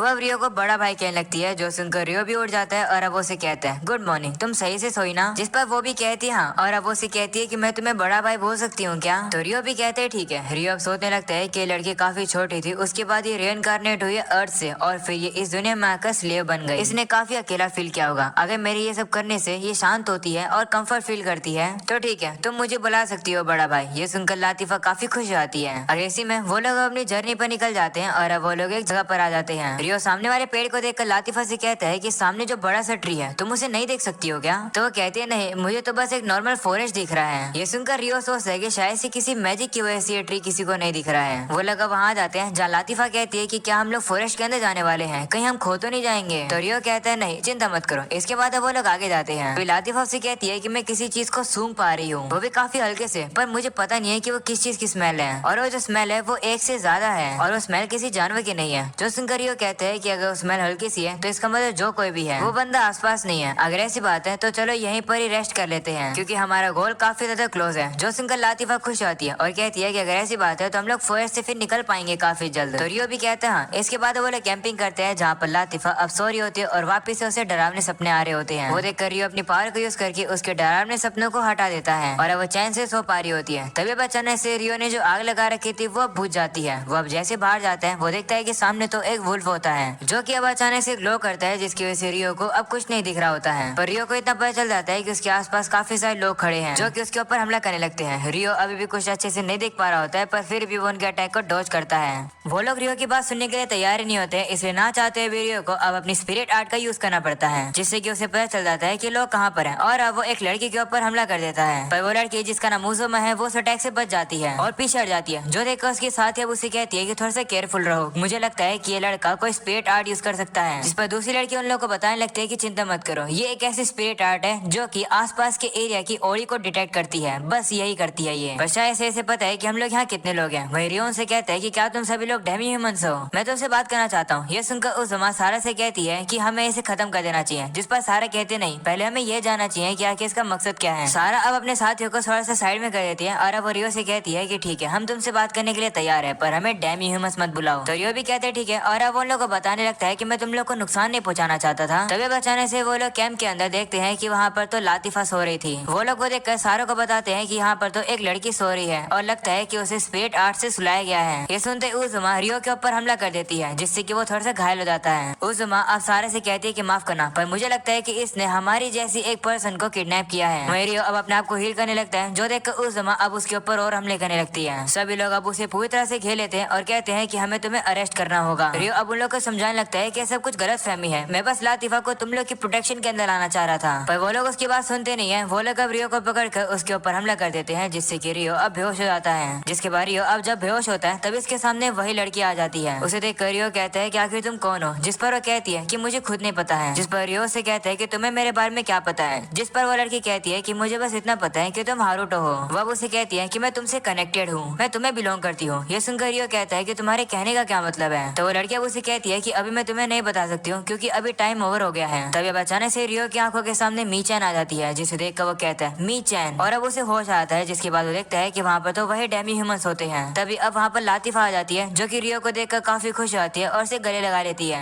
और रियो से कहने लगती है कि आप मुझे छोड़कर चले गए थे, प्लीज आगे से ऐसा मत करना। तो रियो से कहते ठीक है, पर इतना तेजी से मुझे हक मत करो क्योंकि मुझे दर्द हो रहा है, क्योंकि इन लोगों ने हमला कर दिया था मेरे ऊपर। ये सुनकर लातिफा गुस्सा हो जाती है और अब वो सभी लोगों से कहती है कि रियो के ऊपर हमला किसने किया। तो वो लोग आपको जवाब ही नहीं दे पा रहे होते हैं। तभी वहाँ पर अब एक बूढ़ी लेडी आ जाती है, जो कि रियो से अब माफी मांगती है और कहती है कि मैं लातिफा के बारे में और जानना चाहती हूँ, क्या तुम मुझसे बात करोगे। तो लातिफा कहती है कि ये बात छोड़ो, पहले ये बताओ कि रियो की हालत ये किसने करी। जिस पर वो सभी लड़कियां अब लातिफा से माफी मांगने लगती है और कहती है कि हमने रियो के ऊपर गलती से हमला कर दिया, हमें गलतफहमी हो गई थी, रियो हमें माफ कर दो। तो रियो कहते हैं कोई बात नहीं, मिसअंडरस्टैंडिंग सोल्व हो गई ना, तो कोई नहीं। वही वो दादी अब उजुमा से कहती है कि तुम्हें अपनी गलतियों की रिस्पॉन्सिबिलिटी लेनी होगी और तुम सभी लड़कियों को भी जल्दी से इसे रिहा करो। तो वो भी मान जाते हैं और अब वो रियो के हाथ से वो जंजीर हटा देते हैं। जिसके बाद अब दादी रियो से कहती है कि कल सुबह सभी एल्डर्स एक साथ इकट्ठा होंगे तुमसे माफी मांगने के लिए। अभी के लिए तुम लातिफा के साथ थोड़ा सा रेस्ट कर लो, मुझे भी थोड़ी और तैयारियां करनी है, तो मैं जाती हूँ। ऐसा बोलने के बाद वो चली जाती है। आगे इसी में हम देखते हैं कि सुबह हो जाती है, जहाँ पर रियो अब दादी माँ के साथ ही जा रहा होता है। तभी सामने की तरफ उसे वही ट्री दिखाई देता है। वो पूछता है कि ये क्या है। तो दादी उसे बताती है कि ये एक वर्ल्ड ट्री है और इस ट्री के अंदर एक स्पिरिट जिसका नाम ड्रायस है वो रहती है। जो सुनकर रियो अब कहता है कि इसी ट्री को फॉलो करते हुए मैं यहाँ तक पहुँचा हूँ। तो सुनकर दादी कहती है कि ये तो काफी कमाल की बात है, क्योंकि इस पेड़ के चारों ओर एक हाई लेवल का इल्यूजन मैजिक बैरियर है और जिस पर्सन को स्पिरिट आर्ट की सबसे ज्यादा नॉलेज होती है वही इस ट्री को देख पाता है। क्या तुमने भी किसी से स्पिरिट आर्ट सीखी है। तो रियो कहते नहीं, अगर मेरी पावर को स्पिरिट आर्ट कहते हैं तो मैंने इसे खुद ही सीखा है। ये सुनकर दादी माँ कहती है कि तुम तो काफी टैलेंटेड हो। जिसके बाद अब वो लोग थोड़ा सा और ऊपर आ जाते हैं, जहाँ पर और भी एल्डर्स बैठे होते हैं। वहाँ पर अब एक बंदा होता है जो कि कहता है कि मैं एल्डेस्ट में से एक हूँ, मेरा नाम सेल्डोरा है और ये जो दादी है उसका नाम अर्सुला है और ये जो मोटा सा डॉर्फ है इसका नाम डोमिनिक है। वो सभी लोग अब रात के लिए रियो से माफी मांगते हैं। तो रियो भी कहते हैं कोई बात नहीं, तुम सभी से मिलकर अच्छा लगा। तो सेल्डोरा से कहते हैं कि तुम्हें इतना हम्बल होने की जरूरत नहीं है, गलती तो हमारी ही है। तुमने हमारी एक प्रजाति के पर्सन को स्लेवरी से फ्री करवाया और हमने तुम्हारे साथ ऐसा किया, इसलिए हमें माफ कर दो और तुम्हारा शुक्रिया भी। तो रियो भी अब उन लोगों की गलती को एक्सेप्ट कर लेता है और कहता है कि गलती मेरी भी है, मैंने बिना सोचे समझे तुम्हारे डोमेन के अंदर कदम रख लिया। तो वो लोग अब उसे कहते हैं कि शुक्रिया के तौर पर हम तुम्हारे लिए कुछ करना चाहते हैं, पर हमें समझ नहीं आ रहा है कि हम लोग को क्या करना चाहिए तुम्हारा शुक्रिया करने के तौर पर। तो रियो कहते हैं कि अगर ऐसी बात है तो क्या तुम लातिफा का ख्याल रख सकते हो।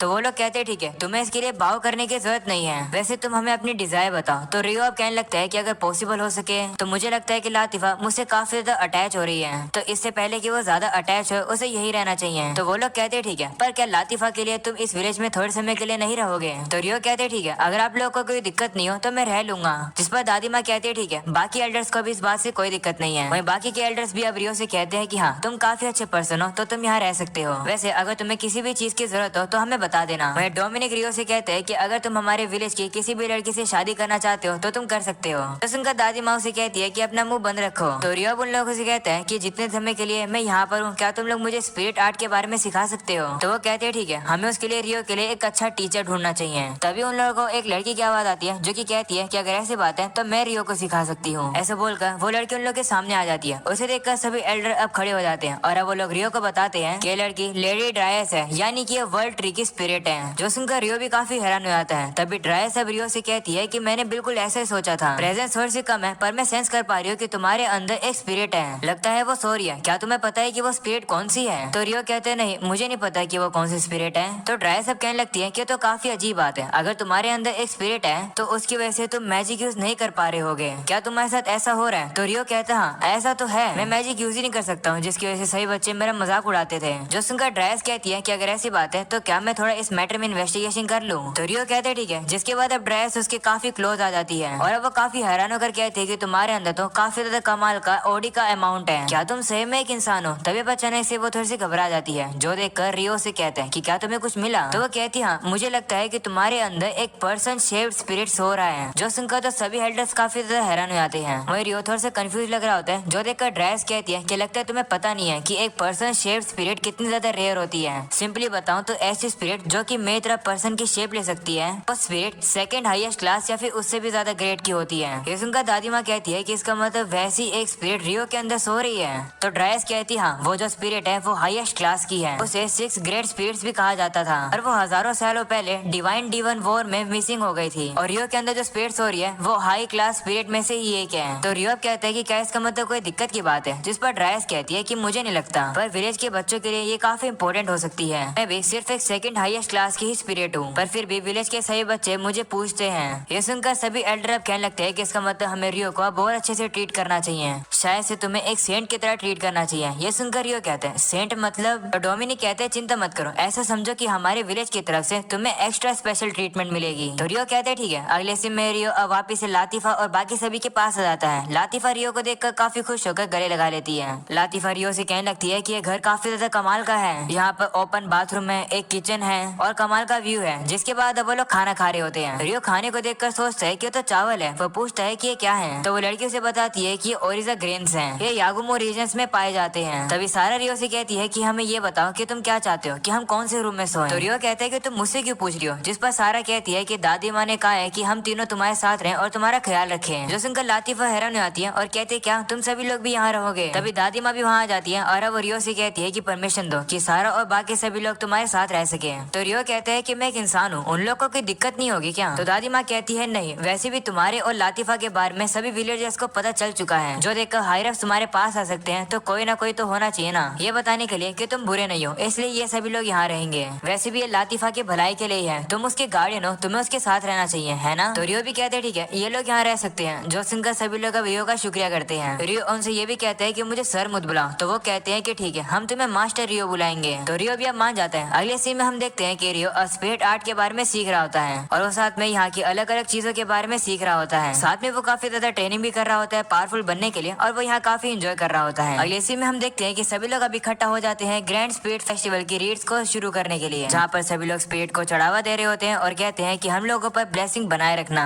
जो सुनकर ड्राई सभी लोगों के सामने आकर सभी को ब्लेसिंग देती है, जो देखकर सभी खुश हो जाते हैं। अगले सीन में हम लोग अब उसी विलन को देखते हैं जो कि अब एक बंदे के साथ एक केव में आता है। वो बंदा कहता है कि क्या अभी अंदर जाना सही रहेगा? जिस पर वो बंदा कहता है हाँ, इस केव का ओनर अभी बाहर खाना ढूंढने के लिए गया होगा, तो ये सही मौका है। ऐसा बोलने के बाद वो केव के अंदर चला जाता है और कहता है कि मेरा वेट करना। इसके बाद हम लोग को पास्ट का सीन दिखाया जाता है, जहाँ पर उसी बंदे ने अब उस बंदे को शाबाशी दी थी और कहा था कि तुमने काफी मेहनत करी है सेलेस्टियल लाइन ब्रिगेड को ज्वाइन करने के लिए। अगर तुमने अपना अगला टास्क क्लियर कर दिया तो मैं तुम्हें परमिशन दे दूंगा ऑफिशियली ब्रिगेड को ज्वाइन करने के लिए, वो भी एक मेंबर के तौर पर। तो बंदा भी कहते हैं ठीक है, और अब वापस से प्रेजेंट का सीन आता है, जहाँ पर वो बंदा अब अपना टास्क करने के लिए आया हुआ होता है। वहीं अब वो बंदा भी अब बाहर आ जाता है और उसके पास एक अंडा होता है, जो कि वो अब उस बंदे को देता है और कहता है कि इसे तुम संभालो, हम लोग अब वापस जा रहे हैं इसे लेकर। तो बंदा अब कहता है कि लेकिन इस अंडे का जो मालिक है वो गुस्से में हमारे पीछे तो नहीं आ जाएगा? तो बंदा कहते हैं नहीं, यहाँ से ऑस्ट्रेलिया रीजन का डिस्टेंस काफी ज्यादा है, तो दिक्कत की बात नहीं है। जिसके बाद अब वो लोग वहाँ से चले जाते हैं। वहीं अब वो बंदा देखता है कि उन लोग के पीछे अब काफी सारे वाइवोन्स यानी कि ड्रैगन्स पड़ गए हैं और वो काफी गुस्से में और वो अंडा वापस लेने के लिए आ रहे होते हैं। ये देखकर वो बंदा काफी खुश हो जाता है। और अब अगले सीन में हमें पता चलता है कि रियो और लातिफा को इस विलेज में आए हुए 1 साल पूरा हो चुका है। एल्डर सभी से कहते हैं कि तुम लोग को पता ही होगा कि इन लोगों ने हमारे लिए कितना कुछ किया है। आज ग्रैंड स्पिरिट फेस्टिवल है, यानी कि आज कमाल का दिन है। रियो जैसे लेडी ड्रेस की किस लेगा, वो वेलकम हो जाएगा हमारा एक दोस्त बनने के लिए, और लातिफा भी हमारे विलेज की एक रेजिडेंट बन जाएगी। इसके बाद रियो भी जाता है और अब ड्राइस उसे सर पर किस कर देती है। तुम लोग को क्या लगा रियो को किस लिप्स पर मिलेगी? नहीं नहीं भाई, इतनी गंदी सोच मत रखो। जिसके बाद ड्राइस लातिफा को भी किस करके ब्लेसिंग दे देती है। अगले सीन में हम देखते हैं कि सभी लोग पार्टी कर रहे होते हैं। वहीं सभी लड़कियां काफी ड्रिंक हो जाती हैं कि वो तो रियो के पास ही आ जाती है। वो इतने नशे में होती है कि वो तो रियो को चिपकने लगती है, जो देखकर वो दूसरी लड़की वहाँ पर आ जाती है और अब उन लड़कियों से कहती है कि इस तरीके से रियो को परेशान मत करो, मुझे पता है कि तुम लोगों ने रियो के साथ अपनी दोस्ती बढ़ा ली है। वो भी रियो से कहती है कि मैं भी आपके साथ दोस्ती करना चाहती हूँ। वहीं सारा आप कहने लगते हैं कि लातिफा हम लोग को बड़ी बहन की तरह मानती है, पर रियो आप हमसे दोस्ती करने के बाद भी हमसे इतना दूर रहते हो। तो रियो कहते लिए माफ करना, मैं सोशलाइज करने में इतना अच्छा नहीं हूँ, पर अगर तुम लोग दोस्त बना चाहते हो तो मुझे काफी खुशी होगी। इस पर वो सभी लोग अब बहुत ज्यादा खुश रहते हैं और अब वो और ड्रिंक करने के लिए चले जाते हैं। तभी दादी माँ वहाँ आती है और रियो से कहती है कि लातिफा अब यहाँ पर एंजॉय करने लगी है, वो इस विलेज का अब पार्ट बन गई है। तो रियो कहते हैं मुझे अब लातिफा को बता देना चाहिए कि मैं अब जा रहा हूँ। तो सुनकर दादी माँ कहती है कि वो तुम्हें काफी मिस करेगी, पर मुझे लगता है कि ये बिल्कुल सही समय है। अगले सीन में हम उसी बंदे को देखते हैं जो कि अपने साथी से कहते हैं कि अभी के लिए हम लोग यहाँ रेस्ट करेंगे और स्टारल के लिए हम लोग कल निकलेंगे। मैं एरिया को थोड़ा बहुत इन्वेस्टिगेट करने के लिए जा रहा हूँ और चिंता मत करो, ये एक आर्टिफैक्ट रख लो, इसे खा लो, इससे मुझे पता चलता रहेगा कि तुम कहाँ पर हो। मैं तुम्हें बचाने आ जाऊंगा अगर तुम्हारे ऊपर हमला हो गया तो। जो सुनकर बंदा कहते ठीक है और अब वो उस आर्टिफैक्ट को खा लेता है। बंदा उससे कहते हैं कि अगर कुछ भी हो जाए तो मेरी चिंता मत करना, इस ग्रिफन को लेना और यहाँ से निकल जाना। अगर तुम्हें मुझे जल्दी ढूंढना है तो उस डायरेक्शन में आ जाना। ऐसा बोलकर वहाँ से चला जाता है और कहता है कि अंडे का ख्याल रखना। जिसके बाद वो बंदा सीधा आसमान में आ जाता है और कहता है कि वाइवंस तुम लोग का समय हो चुका है अपने अंडे को वापस लेने के लिए, तो जल्दी से आ जाओ। तभी हम देखते हैं कि वहाँ पर अब वाइवंस का ग्रुप आ जाता है, जो देखकर वो बंदा काफी खुश होता है और कहता है कि जिसे मैं अपने साथ लेकर आया हूँ, मैं होप करता हूँ कि वो काम अपना अच्छे से निभाएगा। ऐसा बोलकर वो वहाँ से चला जाता है। दूसरी तरफ ड्राइस को पता चल जाता है कि वहाँ पर वाइवंस का अब ग्रुप आ रहा है। दूसरी तरफ हम लोग को रियो और लातिफा को दिखाया जाता है जो कि अब जंगल में अकेले आ जाते हैं। लातिफा कहने लगती है कि हम लोग को वापस चलना चाहिए, हम लोग सभी लोग के साथ काफी एंजॉय करेंगे। तो रियो अब उसे रोकता है और कहता है कि क्या तुम्हें यहाँ पर मजा आ रहा है। जिस पर वो कहती है यहाँ पर काफी मजा आ रहा है, दादी माँ भी काफी अच्छी है और बाकी बहनें भी काफी अच्छी है और तुम भी यहाँ पर हो। ये सुनकर रियो उसे कहता है कि दरअसल बात ऐसी है कि थोड़े समय बाद मैं इस विलेज को छोड़कर चला जाऊंगा, तुम्हें पता है कि मुझे ईस्ट में जाना है। ये सुनकर लातिफा डर जाती है और कहती है कि मैं भी तुम्हारे साथ जाऊंगी। रियो कहता है कि मैं तुम्हें अपने साथ नहीं लेकर जा सकता हूँ क्योंकि मैं ऐसी जगह पर जा रहा हूँ जहाँ पर मैं पहले खुद नहीं गया हूँ, इसका मतलब वहाँ खतरा हो सकता है। इस पर लातिफा कहती है कि नहीं, मैं तुमसे अलग नहीं होना चाहती हूँ। रियो उसे समझाने की कोशिश करता है पर वो सुनती नहीं है और अब वहाँ से चली जाती है। अगले सीन में एल्डर सभी लड़कियों को बताते हैं कि ड्राइस ने नोटिस करा है कि वाइवर्स आ रहे हैं इस तरफ, अपने साथ वॉरियर्स को भी लेकर जाना। तो वो सभी लोग अब वहाँ से चले जाते हैं उन वाइवर्स को देखने के लिए। दूसरी तरफ हम लोग को अब उसी बंदे को दिखाया जाता है जो कि वापिस से उसी केव में आ जाता है और कहने लगता है कि चलो अच्छा है कि सभी वाइवर्स अब यहाँ से जा चुके हैं, अब यहाँ पर जितने भी अंडे हैं मैं उन सभी को आराम से ले जा पाऊंगा। ऐसा बोलने के बाद वो सभी अंडों को लेकर जाने लगता है। दूसरी तरफ वापिस से हम सभी लड़कियों को देखते हैं जो कि अब उसी जगह पर आ जाते हैं और अब वो लोग वहाँ पर उसी लड़की को और ग्रिफिन को देखते हैं। वो लोग नीचे अब उतरते हैं और उसे कहते हैं कि क्या तुम चुपचाप से हमारे साथ आओगे, आखिर तुम अभी यहाँ क्या कर रहे हो और तुम्हारे हाथ में वो अंडा किस चीज का है। ये सुनकर वो बंदा काफी घबरा जाता है और वो चाकू को बाहर निकाल कर उन्हें डरा देता है, जिसके बाद वो अपने ग्रिफिन पर बैठकर उड़ जाता है। जो देखकर वो लोग उसके ऊपर हमला करके उसे रोकने की कोशिश करते हैं पर वो रुक नहीं रहा होता है। वो लोग अब नोटिस करते हैं कि वो बंदा तो अब विलेज की तरफ जा रहा है। तभी अब अचानक से वहाँ पर एक वाइवन आ जाता है जो कि उस बंदे के पास उसी अंडे को देख लेता है और अब वो वाइवन काफी गुस्से में उसके ऊपर हमला करने लगता है। जो देखकर वो बंदा अपनी स्पीड को और भी ज्यादा बढ़ा लेता है उससे बचने के लिए। और बाकी सभी लड़कियां भी अब वाइवंस के पूरे झुंड को नोटिस करती है। जो देखकर सारा कहने लगती है कि आखिर इतने सारे वाइवंस यहाँ पर क्यों आ रहे हैं। तो आलमा कहती है कि शायद से ये लोग उस अंडे को पाना चाहते हैं जो कि उस लड़की के पास है। ये सुनकर सारा कहती है कि अगर ऐसी बात है तो हम लोग उसे विलेज में घुसने नहीं दे सकते हैं। सारा अब ऑर्फिया और आलमा से कहती है कि हम लोग इन वाइवंस को संभाल लेंगे और तुम जाकर बाकी के वाइवंस कराओ। ऐसा बोलने के बाद सारा अब दूसरे बंदे से कहती है कि इन सब के बारे में दादी माँ और बाकी सभी लोग को बताओ। तो वो बंदा भी मान जाता है और वो चला जाता है। जिसके वापस से हम लोग उसी बंदे को देखते हैं जिसने सारे अंडे अब उठा लिए हैं और अब वो एक क्रिस्टल निकाल कर कहता है कि अब तुम्हारा काम नहीं है। ऐसा बोलने के बाद वो क्रिस्टल तोड़ देता है और तभी हम देखते हैं कि वो बंदा अब मर जाता है, जिसकी वजह से वो और अंडा अब नीचे गिर जाते हैं। उसके पीछे अब एक वाइवन भी चला जाता है। जो देखकर सारा आलमा से कहती है कि उस वाइवन को संभाल लो। आलमा भी कहती है ठीक है, पर क्या तुम मुझे अपना बॉन्ड स्पिरिट दे दोगी। जिस पर सारा मान जाती है और अब उस बॉन्ड स्पिरिट यानी कि उस वुल्फ के ऊपर बैठकर नीचे चली जाती है। नीचे की तरफ हम लोग को लातिफा को ही दिखाया जाता है जो कि कह रही होती है कि मैं रियो के साथ ही जाऊंगी। तभी अचानक से उसी वाइवन का अंडा अब वहाँ पर आकर नीचे गिरकर टूट जाता है। लातिफा भी अब पास जाती है और सामने जाकर वो कंफ्यूज हो जाती है और सोचती है कि ये क्या है। तभी अचानक से वहाँ पर अब वही वाइवन आ जाता है जिसे देखकर लातिफा डर जाती है। वही वो वाइवन जैसे अब देखता है कि उसका तो अंडा अब टूट चुका है, वो देखकर वो काफी गुस्से में आ जाता है। दूसरी तरफ हम लोग को विलेज का सीन दिखाया जाता है जहाँ पर अब अफरा तफरी मच चुकी है। सभी लोग अब इधर से उधर भाग रहे होते हैं। जो देखकर रियो भी वहाँ पर पहुँचता है और एल्डर से कहता है कि यहाँ क्या हो रहा है। जिस पर वो से बताते हैं कि फेस्टिवल कैंसिल हो गया क्योंकि वाइवन का एक झुंड यहीं आ रहा है। वहीं सारा और बाकी सभी लोग उन्हें रोकने में लगे हुए हैं, पर फिर भी वो वाइवन यहीं आ सकते हैं। तभी अब अचानक से रियो को अब लातिफा की आवाज सुनाई देती है। उसे पता चल जाता है कि लातिफा खतरे में है, इसलिए वो जल्दी से उसे ढूंढने के लिए चला जाता है। दूसरी तरफ हम लोग उसी वाइवन को देखते हैं जो कि लातिफा के ऊपर हमला करके अब उसे नीचे गिरा देते हैं और अब उसके ऊपर फिर से हमला करने वाला होता है। पर तभी वहाँ आलमा आ जाती है जो कि उसे उस वाइवन की फायर से बचा लेती है। आलमा अब लातिफा से कहती है कि आखिर तुम यहाँ क्या कर रही हो। इससे पहले कि लातिफा उसे जवाब दे पाती तभी वो वाइवन उन लोग के ऊपर हमला करता है। जो देखकर आलमा को अब लातिफा को साइड में लाना पड़ता है। इसके बाद वो लातिफा को साइड में रखने के बाद अब खुद जाकर उस वाइवन से लड़ने लगती है। वो उसके ऊपर एक हमला करती है, पर वो वाइवन की जो स्किन होती है वो काफी ज्यादा हार्ड होती है। इसकी वजह से आलमा अब खुद आकर एक पेड़ के ऊपर गिर जाती है और वो काफी घायल हो जाती है। जो देखकर लातिफा आलमा से कहती है कि हम लोग इसे नहीं हरा सकते, इसलिए हमें यहाँ से भागना होगा। तो आलमा कहती है कि हम ऐसा नहीं कर सकते हैं, नहीं तो ये जो वाइवन है ये विलेज में पहुंच जाएगा। वही वो वाइवन अब फायर का हमला करके आलमा के जो पेट्स होते हैं उन्हें मार देता है। जो देखकर आलमा सोचती है कि मुझे कैसे भी करके इस वाइवन को थोड़ा देर यहीं रखना होगा, मुझे टाइम बाय करना होगा। तभी बचाने से वो देखती है कि लातिफा अब वाइवन का ध्यान अपने ओर लाने लगती है। जो देखकर आलमा उसे कहती है कि तुम ये क्या कर रही हो, जिस पर लातिफा कहती है कि मैं भी विलेज का एक हिस्सा हूँ, तो मैं टाइम बाय करती हूँ। जो सुनकर आलमा भी कहती है ठीक है, मैं कुछ न कुछ करके इसे रोकती हूँ।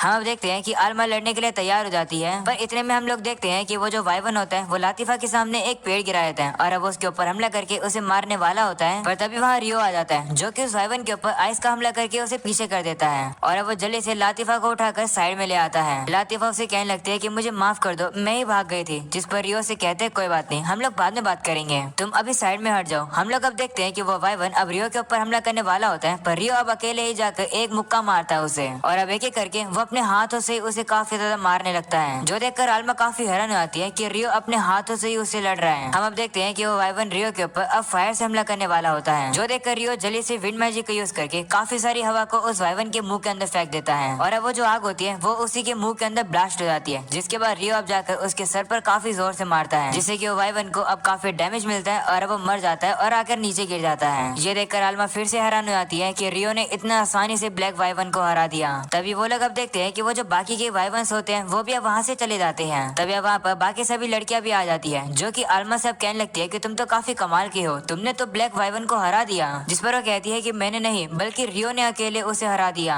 जो सुनकर सभी लोग काफी हैरान हो जाते हैं। वहीं पर रियो पूछता है कि किसी को चोट तो नहीं लगी है ना, जिस पर वो कहते हैं नहीं, सभी लोग सेफ हैं। आलमा अब कहने लगती है कि पता नहीं बाकी के वाइवन्स अब रिट्रीट क्यों कर गए, जिस पर सारा कहते हैं कि शायद से ऐसा इसलिए क्योंकि ये वाला वाइवन हार गया। वाइवन स्वयं से डरपोक होते हैं, वो उन लोगों से नहीं लड़ते हैं जिनसे वो नहीं जीत सकते हैं, तो वो रियो से डर कर भाग गए। सभी लोग अब रियो का शुक्रिया करते हैं विलेज को बचाने के लिए। तो रियो कहते हैं कोई बात नहीं, मैं तुम सभी लोग का दोस्त हूँ, तो ये तो मेरा फर्ज था। इसके बाद अगले सीन में हम लोग लातिफा को देखते हैं, जो कि रियो से माफी मांगती है कल रात के लिए। तो रियो कहते हैं कि गलती मेरी ही थी, मुझे कोई और तरीका ढूंढना चाहिए था तुम्हें बताने का। तो लातिफा कहती है कि सच बात तो ये है कि मुझे ऑलरेडी पता था कि तुम मुझे छोड़कर जाओगे। मैं डर गई थी क्योंकि मैंने हमेशा ही तुम्हें परेशानी दी है, तो मुझे पता था कि तुम मुझे एक दिन छोड़कर ही जाओगे। तो रियो कहता है कि ऐसी कोई भी बात नहीं है, तुमने मुझे कोई भी परेशानी नहीं दी है, तुम तो मेरी एक छोटी बहन हो, है ना। ऐसा बोलने के बाद वो उसका सर सहलाता है। तो लातिफा उसे कहती है कि क्या तुम श्योर हो कि तुम्हें मुझ जैसी छोटी बहन चाहिए। ऐसा बोलने के बाद वो रियो को गले लगा लेती है और कहती है कि लेकिन मैं सही में चाहती हूँ कि मैं आपकी छोटी बहन बनूं, क्योंकि आपने मेरी जान बचाई और आप काफी दयालु हो, इसलिए मैं आपकी छोटी बहन बनना चाहती हूँ। तो रियो अब कहने लगता है कि बात ऐसी है कि मैं किसी को मारना नहीं चाहता हूँ, मैं अपने हाथ गंदे नहीं करना चाहता हूँ। जो सुनकर लातिफा कहती है कि नहीं, आप काफी ज्यादा दयालु हो। वो अब कहने लगती है कि मैं काफी ज्यादा हार्डवर्क करूंगी, क्योंकि मुझे विश्वास है कि एक दिन मैं आपसे फिर मिलूंगी। तो रियो उसे कहता है कि मैंने तुम्हें कहा था कि मैं ईस्ट की तरफ जा रहा हूँ, यागुमो रीजन की तरफ, पर मैंने तुम्हें कभी नहीं बताया ना कि मैं क्यों जा रहा हूँ। तो मैं तुम्हें बताता हूँ, दरअसल वो जगह है जहाँ से मेरे मरे हुए पेरेंट्स आए थे,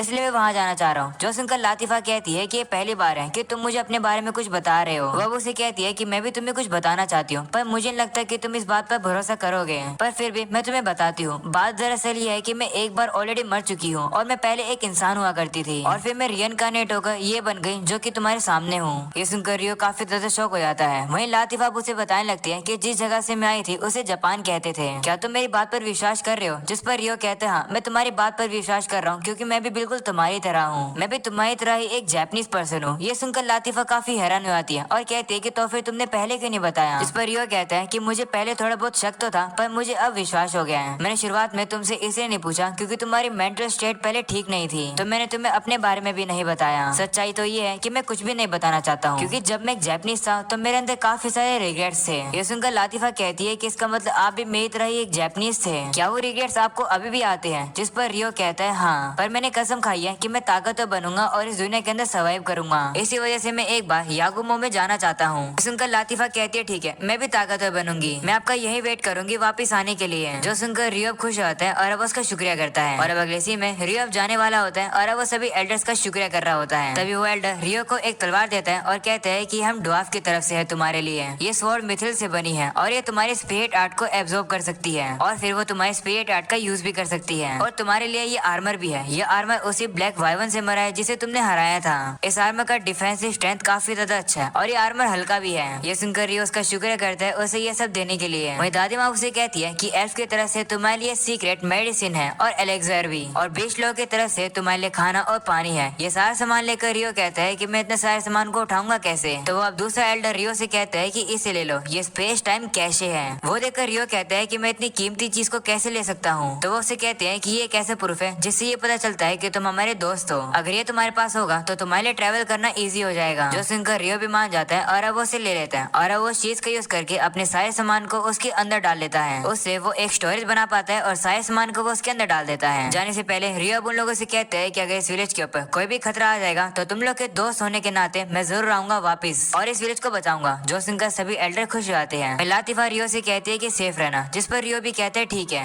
वो बाकी सभी लड़कियों का भी शुक्रिया करता है उसकी इतने समय तक मदद करने के लिए और उनसे कहते हैं कि मेरी छोटी बहन लातिफा का ख्याल रखना। तो वो लोग भी कहते हैं ठीक है। जो सुनकर लातिफा अब थोड़ी सी इमोशनल हो जाती है और अब वो रियो को गले लगा लेती है। जिसके बाद अब रियो वहाँ से चला जाता है। वहीं पर लातिफा उसे रोते हुए बाय कर रही होती है और कहती है कि सेफ रहना। लातिफा काफी ज्यादा रोने भी लगती है, जो देखकर सभी लड़कियां उसे शांत कराती है। वहीं रियो तो वहाँ से चला जाता है। अगले सीन में हम लोग को सीलिया को दिखाया जाता है क्योंकि काफी समय से उसे रियो की तरफ से लेटर नहीं मिला है। वो सोच रही होती है कि क्या रियो ठीक होगा या फिर नहीं। अगले सीन में हम रियो को देखते हैं जो कि यागोमो रीजन में पहुंच जाता है। और अब यही हो जाता है इस सीजन का पार्ट 1 खत्म। पार्ट 2 भी काफी जल्द आ जाएगा। उसके लिए चैनल को सब्सक्राइब करके ऑल नोटिफिकेशन ऑन कर देना। साथ में इस वीडियो के ऊपर ढेर सारे लाइक भी कर देना क्योंकि इस वीडियो को बनाने में काफी ज्यादा मेहनत लगी है, इसलिए लाइक तो करके जाना। आज के लिए इतना ही, मिलते हैं नेक्स्ट पार्ट में। तब तक के लिए bye bye and peace out.